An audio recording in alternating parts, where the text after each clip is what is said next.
It's rare that you see all of the severe weather ingredients where we could see multiple long track tornadoes. The severe weather parameters were literally off the charts. Well, April 27th certainly is a day that none of us will ever forget. The first thing I remember about that day was not the major event, but the fact that we had our early storm very early in the morning, did quite a bit of damage there in East Tuscaloosa County. That morning event, it overperformed, and we ended up with numerous tornadoes during the morning. Mickey and I, we covered tornadoes as we saw Huntsville impacted, places like Coker. You can still today along 459 see some of the damage from the morning tornadoes out around Cahaba Heights. And a lot of folks thought, well, that's it. It also did damage around the university. As a matter of fact, the electricity was off at the university on April 27th. The students were getting ready for finals, and they're asking me, are we expecting more bad weather?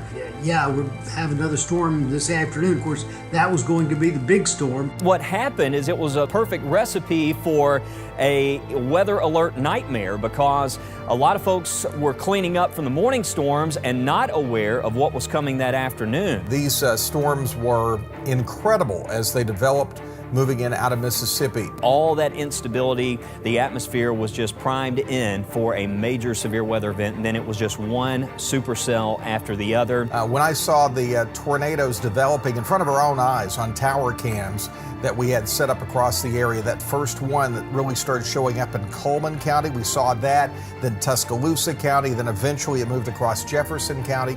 It was almost not believable. After the noon show, I went over to Tuscaloosa County EMA. I was looking directly at the storm out the back door of the EMA. I called the booth and I said, you need to put me on the air. Let me talk to Wes, because this storm has turned and it is headed directly toward downtown Tuscaloosa. I never will forget Fred's voice and Dennis's voice when that tornado was moving through Tuscaloosa, and our operations manager, Lance Croft, I said, Lance, if we could turn the camera in Tuscaloosa in this particular direction, and then there it was. We saw the tornado in Tuscaloosa. I thought, this can't be real. It looked like a Hollywood creation. It looked like some kind of special effect. As a meteorologist, when you sit there and you see something like that moving through your hometown, the emotions were overwhelming. I saw the tornado and knew there would be significant loss of life, because when you see a storm that big, you get to a point that no matter what you do, there are cases where these storms are just not survivable unless you are underground.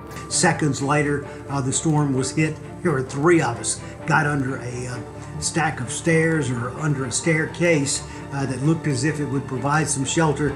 And the storm was just tremendous in its impact. I've said this over and over. People who say it sounds like a freight train or it sounds like a jet engine, honestly, it sounded like nothing I've ever heard on earth, nor hope to hear again.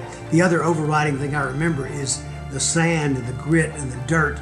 And I remember for a couple of weeks I still had sand underneath my eyelids, and remember the pressure changes. The year's probably never been that close to a storm, and quite honestly, it did cross my mind. This is it. I really thought that we were not going to survive, but we did. Tuscaloosa firefighters came and literally had to dig us out of that building. Scariest weather day I've ever seen in my life. We had tornadoes that were popping up all over the place. Ultimately, we ended up with 62 tornadoes on that day. Some of these tornadoes, they tracked across the entire state. The kind of storms that level towns, like we saw in Hackleburg, the destruction in Tuscaloosa, in Jefferson County, West Jefferson County, on into St. Clair County. A lot of memories, and certainly not all of them pleasant, about the death and destruction that happened on that day. 50 years from now, 30 years from now, no matter what you were doing on that day, you are going to remember. We treat every tornado with respect, certainly, and we study events and we look back at events like April 27th so we can do the best job possible in giving you the first alert.